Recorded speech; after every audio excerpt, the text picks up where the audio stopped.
Hello student, स्वागत है आपके अपने यूट्यूब चैनल एडमिशन एकेडमी में। आज हम कंटिन्यू करेंगे शारदा बुक के प्रश्नों को। आइए स्टूडेंट स्टार्ट करते हैं। स्टूडेंट आज हम पढ़ेंगे 151 से 158 तक के प्रश्नों को। तो आइए स्टूडेंट देखते हैं 151 क्वेश्चन आपको क्या देकर रखा है। स्टूडेंट 151 क्वेश्चन दिया है, यदि कोई संख्या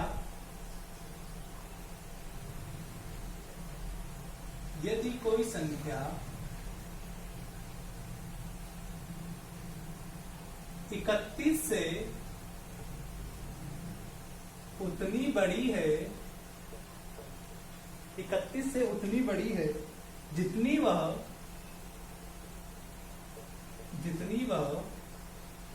75 से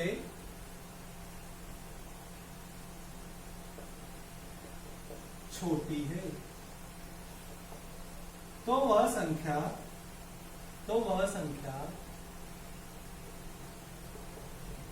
कौन सी है। आइए स्टूडेंट क्वेश्चन को करते हैं। देखें क्या बोला है क्वेश्चन में, यदि कोई संख्या 31 से उतनी बड़ी है जितनी वह 75 से छोटी है, तो वह संख्या कौन सी है। तो माना कि वह संख्या x है, माना कि वह संख्या x है। यदि कोई संख्या 31 से उतनी बड़ी है, यानी 31 से बड़ी, तो 31 उससे क्या हुआ, छोटा, यानी कि कोई संख्या x माइनस क्या आपका 31 बराबर में आगे बोला है जितनी वह 75 से छोटी, यानी 75 लिखा आपने और उससे कितनी है 75 से छोटी, यानी माइनस का कितना होगा बच्चों x।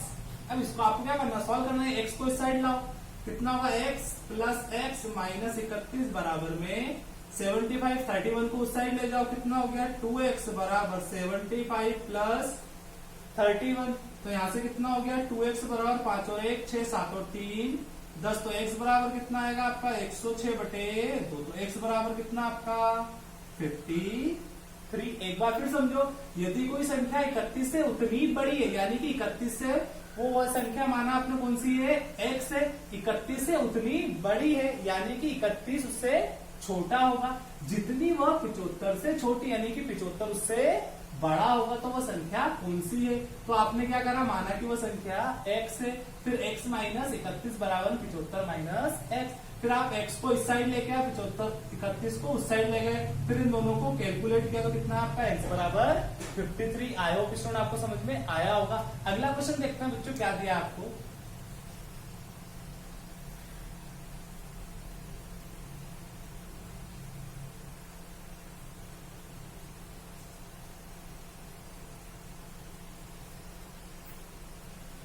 स्टूडेंट अगला क्वेश्चन बोला है, एक संख्या में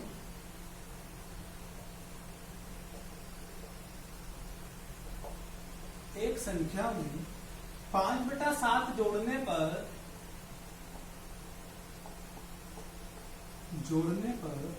योग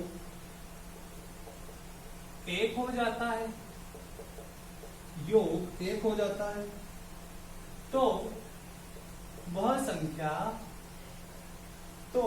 संख्या कौन सी है।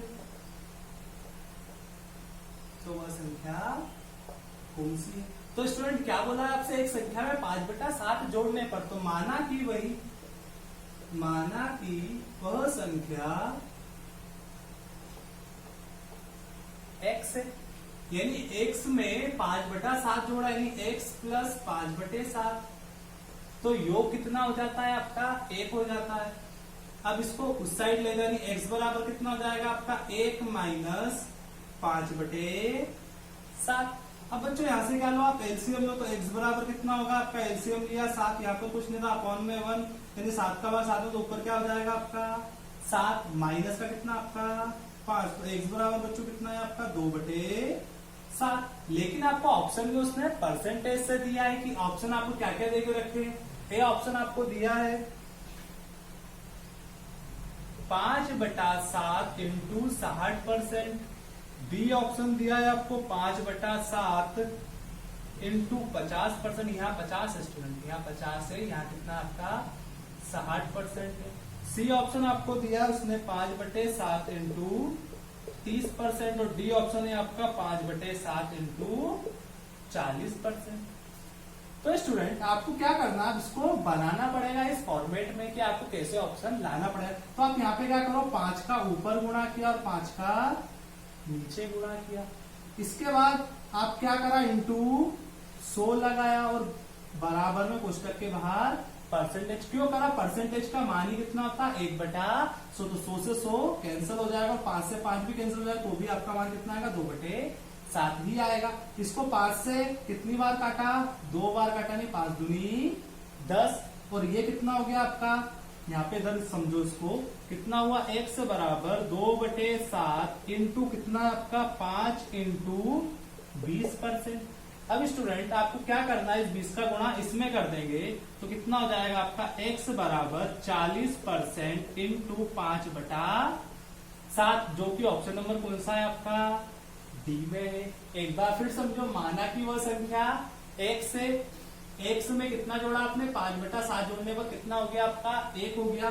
x बराबर 1 माइनस 5/7, तो यहाँ से कितना है आपका 2/7। जब 2/7 आया तो इंटू क्या करा आपने, 5 का इंटू 5 का, और बराबर इंटू क्या करा 100% करा, क्योंकि आपको फॉर्मेट टाइम में देके रखे तो ऑप्शन 40% में देके रखे तो आपको वो बनाना पड़ेंगे। फिर आपने वो किया तो वहां से आपको कैलकुलेट किया आपने, तो कितना है आपका 40% इंटू 5/7, जो कि ऑप्शन नंबर डी है। आई होप स्टूडेंट आपको समझ में आया होगा। तो जो अगला क्वेश्चन देखते हैं क्या दिया है आपको।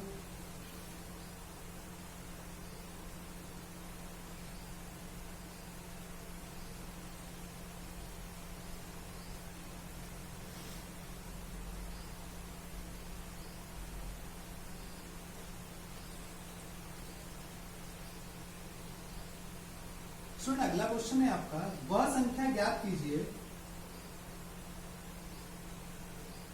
वह संख्या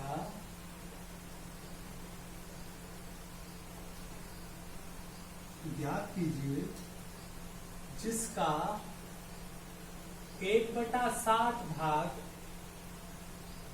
उसके 1/11 भाग से, उसके 1/11 भाग से 100 अधिक है, 100 अधिक है। तो स्टूडेंट मैंने आपको इसकी ट्रिक क्या बताई थी कि जब भी आपका क्या आए, कम अधिक आए, तो आपको क्या करना है, अंतर लेना है। हमेशा पूरा मैथमेटिक्स में लगा, जहां पर भी कम अधिक की बात चल रही है तो आपको दोनों का क्या लेना है, अंतर ले लेना है, और प्लस माइनस का ध्यान नहीं रखना है। क्या करना है, यहाँ पे 1/7 लिखा माइनस 1/11 लिखा बराबर में 100। यहाँ से बच्चों एलसीएम लिया, कितना है आपका 77, ये इस साइड है यानी कितना 11 माइनस 7 बराबर में 100। कितना हो जाएगा, 77 को उस साइड ले जाके कितना है, यहाँ से 4 बराबर 100 इंटू 77, तो 1 बराबर कितना आ जाएगा 100 इंटू 77 बटे 4। इसको काट दो, 4 से कितनी बार कटेगा, 25 चौक 100, तो 1 बराबर कितना आया 25 इंटू 77। अब आप गुणा कर दो, 77 इंटू 25, तो 5 35 कैरी आया, 3 7 50 35, 7 दूनी 14, 5 4 9 9 3 12 कैरी आया, 3 और 1 4 और 1 5, तो 7 दूनी 14 14 और 5 19, यानी कितना आ गया आपका आंसर 1925। एक बार फिर समझो क्या बोला है, कम अधिक आए तो दोनों का क्या लेना है आपको, अंतर, उसके बाद उसको कैलकुलेट करना है। आई होप स्टूडेंट आपको समझ में आया होगा। अगला क्वेश्चन देखते हैं क्या दिया है आपको।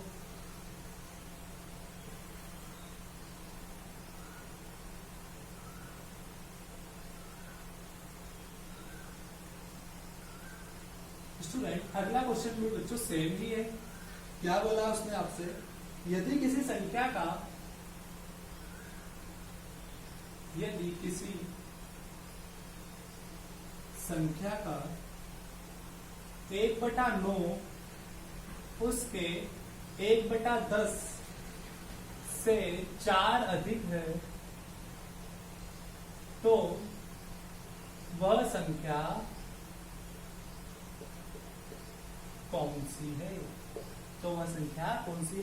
तो बच्चों इसमें भी आपको क्या दिया है, कम अधिक ही देके रखा है, तो क्या करो दोनों का अंतर ले लो। कैसे लोगे अंतर, यहाँ पे लिखा 1/9 माइनस 1/10 बराबर में कितना बच्चों आपका 4। दोनों का एलसीएम लिया, कितना आ गया यहाँ से आपका 90। इसमें दिया भाग कितनी बार जाएगा, 10 बार, ये कितनी बार, 9 बार, कितना जाएगा आपका 4। इस 90 को उस साइड लगा, यानी कि एक बराबर कितना आ गया 4 इंटू 90, 10 में से 9 गए, एक बचा, यानी एक बराबर कितना आएगा 9 चौक 36, कितना आया आपका, वह संख्या कौन सी होगी आपकी 360। आया हो क्वेश्चन, आपको समझ में आया होगा। अगला क्वेश्चन देखते हैं बच्चों क्या दिया है आपको।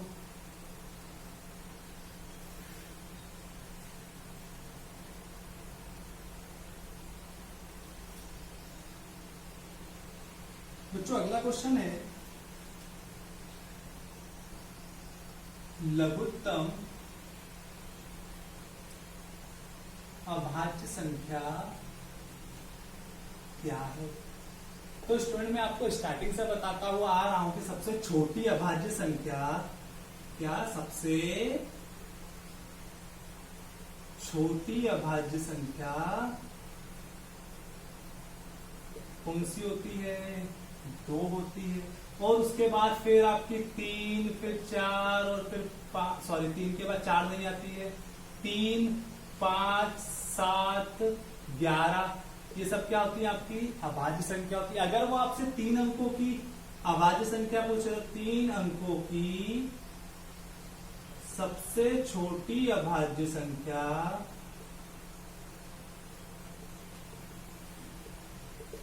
बच्चों कौन सी होती है, 101। तो इसको ध्यान रखना। आई होप स्टूडेंट आपको समझ में आया होगा कि सबसे छोटी अभाज्य संख्या 2 होती है और 3 अंकों की सबसे छोटी अभाज्य संख्या 101 होती है। अगला क्वेश्चन देखते हैं क्या दिया है आपको।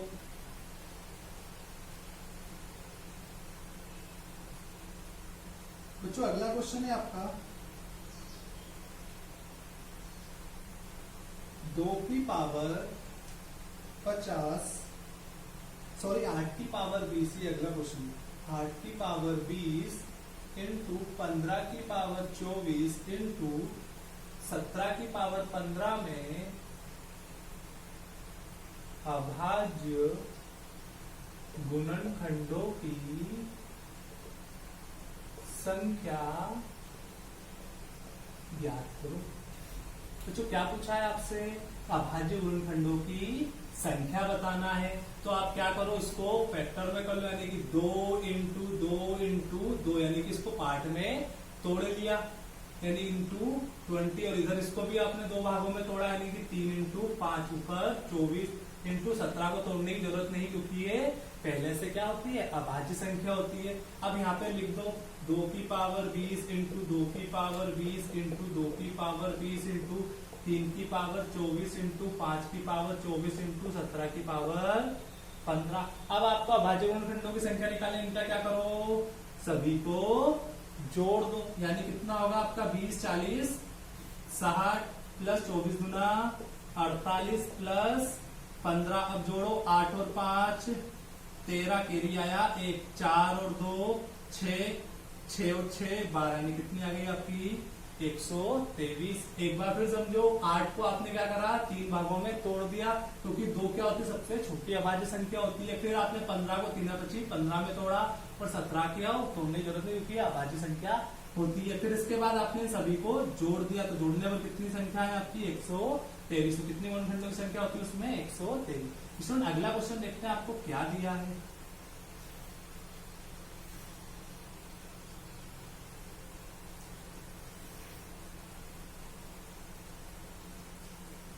तो स्टूडेंट अगला क्वेश्चन है आपका 2 की पावर 50, 2 की पावर 50 157, 2 की पावर 50, 3 की पावर 40, 4 की पावर 30 और 5 की पावर 20 में सबसे बड़ी संख्या कौन सी है, सबसे बड़ी संख्या कौन सी है। आइए स्टूडेंट करते हैं, पहले तो हम क्वेश्चन को लिखेंगे। क्या है 2 की पावर 50, 3 की पावर 40, 4 की पावर 30 और 5 की पावर 20। स्टूडेंट इस टाइप के क्वेश्चन के लिए क्या करना है, आपको घातों को क्या कर लेना है, एक समान कर लेना है, यानी घातों को एक समान करने पर जब स्टूडेंट हम घातों को एक समान कर लेंगे तो हमारे बेसिस भी क्या हो जाएंगे, आधार भी क्या हो जाएंगे, बराबर या कम नजदीक हमको पता पड़ जाएगा छोटे या बड़े कौन कौन से। करते हैं इसको एक समान, यानी 2 की पावर में कितना ले सकता हूँ, 5 इंटू 10। इसी तरह से मैं 3 की पावर 4 इंटू 10 लिख सकता हूँ, 4 की पावर 3 इंटू 10 लिख सकता हूँ, इस तरह 5 की पावर 2 इंटू 10 लिख सकता हूँ। तो बच्चों यहाँ से मेरा कितना हो गया, 2 की पावर 5 की पावर 10, क्योंकि इन दोनों में जब गुणा करेंगे तो भी कितना आएगा आपका 85।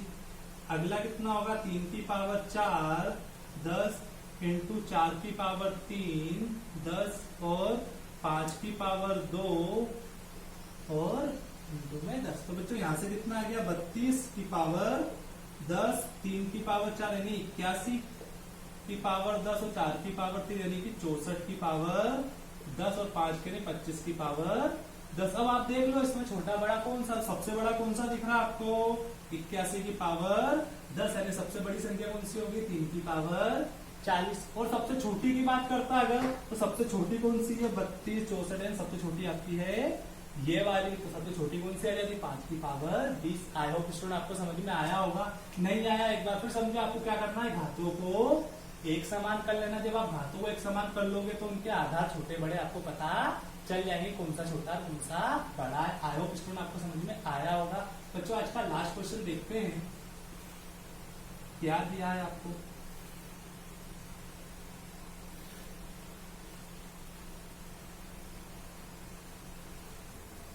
आइए बच्चों देखते हैं अगला क्वेश्चन आपको क्या दिया है।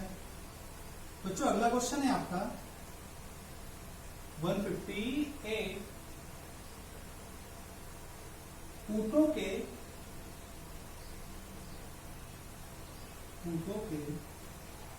एक झुंड का 1/4 जंगल में देखा गया। झुंड के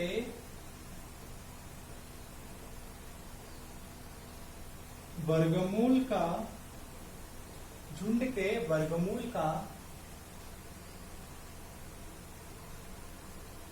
2 गुना पहाड़ों पर चला गया। झुंड के वर्गमूल का 2 गुना पहाड़ों पर चला गया। शेष 15 ऊंट नदी किनारे देखे गए। शेष 15 ऊंट नदी किनारे देखे गए। तो बताइए कुल ऊंटों की संख्या क्या है। तो बताइए कुल ऊंटों की संख्या क्या है। आइए बच्चों इसके ऑप्शन हम देख लेते हैं कि इसके ऑप्शन क्या क्या दिए हमको। ऑप्शन ए देके रखा है आपको 60, बी दिया है आपको 20, सी दिया है आपको 36 और डी दिया है बच्चों आपको 70। तो बच्चों इसको पहले कैसे करेंगे, ऑप्शन से। क्या बोला है आपको, पहला ऑप्शन क्या दिया है 60। तो ऊंटों के एक झुंड का 1/4 जंगल में देखा गया, यानी 60 का 1/4 बच्चों कितना होगा, 60 इंटू 1/4 यानी कि 20। और आगे बोला झुंड के वर्गमूल का, तो क्या बच्चों इसका वर्गमूल निकलेगा, जी नहीं। तो ये वाला ऑप्शन आपका नहीं होगा। अगला देखते हैं 20 का 1/4 किया, कितना जाएगा यहाँ से आपका 5 का क्या वर्गमूल निकलेगा, नहीं निकलेगा। तो ये भी ऑप्शन नहीं होगा। 36 का आपने 1/4 किया, 36 इंटू 1/4 बच्चों 9 निकला। 9 का आप क्या लोगे, रूट लोगे, यानी 9 का रूट कितना आएगा आपका 3। तो ये ऑप्शन हो सकता है। अगला ऑप्शन देखा आपने 72 का 1/4 करा, कितना जाएगा 18 चौक 72, क्या 18 का रूट निकलेगा, नहीं निकला। यानी ये ऑप्शन भी आपका गलत, यानी कि आपका ऑप्शन नंबर कौन सा होगा, सी होगा। तो इससे तो हमको आंसर आया समझ में कि हमारा आंसर क्या रहेगा आपका सी वाला। अब बच्चों इसको हम बेसिक से समझते हैं कि बेसिक से क्वेश्चन कैसे होगा। आइए बच्चों बेसिक से क्वेश्चन पढ़ते हैं। माना कि कुल ऊंटों की संख्या x², माना कि कुल ऊंटों की संख्या x² है। तो ऊँटों की एक झुंड का 1/4 जंगल में देखा गया, यानी कि जंगल में देखे गए ऊँट, जंगल में देखे गए ऊँट कितने हो जाएंगे, x²/4। आगे बोला है झुंड के वर्गमूल का दोगुना पहाड़ों पर चला गया, तो पहाड़ पर गए ऊँट, वर्गमूल का झुंड के वर्गमूल यानी कि x² का रूट इंटू कितना आपका 2, तो x² का रूट निकालेंगे कितना आएगा आपका x इंटू कितना आपका 2। आगे बोला है शेष 15 ऊँट नदी किनारे गए, शेष 15 ऊँट, शेष ऊँट कहाँ गए आपके, नदी किनारे, तो कितने आपके 15। अब बच्चों इसको कैलकुलेट कर लो कैसे, और क्या बोला है आपसे, शेष 15 ऊँट नदी किनारे देखे गए। अब इसको कैलकुलेट और कैसे, x² बराबर कुल ऊँटों की संख्या, यानी कि बाकी सभी तो ऊँटों की संख्या हो जाएगी, यानी कि जो जहां पर गए x²/4 प्लस 2x प्लस 15, यानी कि कुल ऊँटों की संख्या बराबर जो जहां पर गए हुए हैं उन ऊँटों की संख्या।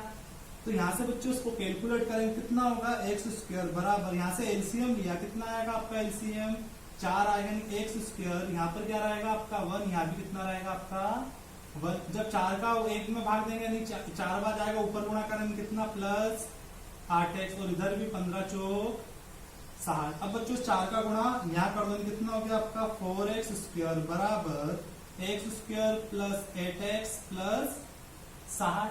अब बच्चों यहाँ 4x² को यहाँ पे लिख देते हैं, यानी कि 4x² बराबर x² प्लस 8x प्लस 60। अब इसको पूरे को इस साइड लेके आ, यानी कितना हो जाएगा आपका 4x² minus x² minus 8x minus 60 बराबर में 0। अब यहाँ से क्या बन गई आपकी द्विघात समीकरण। अब इसको यहाँ से सॉल्व करेंगे, पहले आप x², 4x² में से 1x² जाएगा, यानी कितना बचेगा आपका 3x² माइनस 8x माइनस 60 बराबर में 0। अब ये आपकी बन गई द्विघात समीकरण, यानी कि आपको क्या करना है, इन दोनों का गुणा, यानी 6 इंटू 3 यानी कितना आ गया 180। अब आपको वो फैक्टर करना है जिनका अंतर कितना आना चाहिए, योग आपका 8 आना चाहिए, यानी कौन कौन से होंगे वो 18 और 10, यानी इनका अंतर कितना आ रहा है आपका 8 आ रहा है। तो बच्चों यहाँ पे आपके फैक्टर क्या क्या हो जाएंगे आपके, 3x² minus 18x plus 10x minus आपका 60 बराबर में 0। अब बच्चों यहाँ से आप क्या कॉमन लोगे, यहाँ से कॉमन लिया मैंने आपका 3x, कितना x कॉमन लिया मैंने यहाँ से आपका 3, तो कितना बचेगा x माइनस 18, यानी कितना बचा आपका यहाँ से 6 प्लस यहाँ से मैंने कितना कॉमन लिया आपका 10, तो कितना बचा x माइनस 6 बराबर में कितना बचा आपका 0। अब यहाँ से आपने क्या हुआ आपका x माइनस 6 कॉमन आ गया, यानी x माइनस 6 इंटू कितना आपका 3x प्लस 10 बराबर में कितना बच्चों आपका 0 कर दिया। अब यहाँ से x का मान निकालो, तो x का मान कितना जाएगा आपका 6, और दूसरा x का मान कितना आएगा, x बराबर 3x प्लस 10 बराबर में 0, तो 3x बराबर माइनस 10, तो माइनस में आंसर बच्चों नहीं आएगा, नहीं, ये ऑप्शन गलत हो जाएगा। तो x बराबर कितना आया आपका 6, लेकिन आपने x² माना है, कुल ऊँटों की संख्या में कितना हो जाएगा यहाँ से आपका x² बराबर कितना जाएगा बच्चों आपका 36। एक बार फिर समझो क्या बोला है आपसे कि ऊँटों के एक झुंड का 1/4 जंगल में देखा गया, तो जंगल में देखे गए ऊँट कितने हो गए x²/4। आगे पहाड़ पर गए ऊँट यानी √x² इंटू 2, यानी तो यहाँ से आपने √x² निकाला तो कितना आ गया आपका 2x। तो शेष ऊँट नदी किनारे गए, बराबर में कितने आपके 15 जो नदी किनारे देखे गए थे। तो आपने फिर इसको कैलकुलेट किया, कुल ऊँटों की संख्या जो जहां पर भी गए हुए थे उन ऊँटों की संख्या के बराबर कर दिया। फिर बच्चों यहाँ से आपने इसको कैलकुलेट किया, 4x² बराबर x² प्लस 8x प्लस 60। तो फिर इसको आप इस साइड लेके आए, तो यहाँ से आपकी क्या बन गई एक द्विघात समीकरण। फिर आपने बच्चों इसको सॉल्व किया, तो x बराबर कितना है आपका 6 का क्या करा आपने वर्ग, तो आपके कुल ऊँटों की संख्या कितनी आ गई 36। तो ये थे स्टूडेंट आपके आज के 6-7 क्वेश्चन। आई होप स्टूडेंट आपको समझ में आए होंगे। अगर स्टूडेंट ये समझ में आए तो वीडियो को लाइक करें, और आप अगर चैनल पर नए हो तो चैनल को सब्सक्राइब करें। Okay, thank you student.